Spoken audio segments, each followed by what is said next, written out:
গোসল দেয়ার খাটটিকে প্রথমে 3 বার ধূপ দিন এবং মায়াতকে ওই খাটে শুয়াইয়া দিন। তারপর একটি কাপড় দ্বারা তা সতর ঢাকার ব্যবস্থা করুন এবং যে কাপড়ে মারা গেছে তা সরিয়ে ফেলুন। তারপর নামাজের মতো করে তাকে করান। তবে কলি ও নাকে পানি দেয়ার পরিবর্তে ভেজা কাপড় দিয়ে মুখ ও নাক মুছে দিন। তারপর বড়ই পাতার ফুটানো পানি শরীরে ঢেলে দিন এবং ময়লা বিদুরক্ষিতুমি বা হালাল সাবান দিয়ে মাথা ও দাড়ি ধুয়ে দিন। বড়ই পাতা না পেলে শুধু পানিই যথেষ্ট। তারপর বাম কাতে শুইয়ে ডান পার্শ্ব থেকে পানি ঢালুন।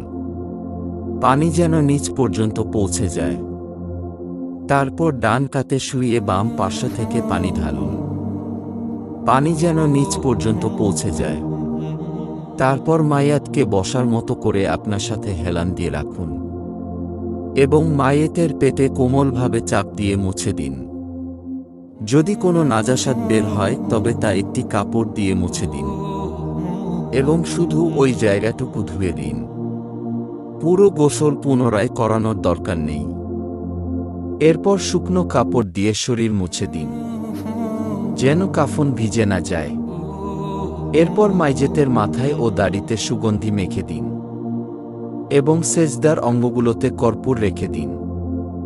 মাইজাতের নখ ও চুল কাটবেন না এবং চুল ও দাড়ি আঁচড়াবেন না।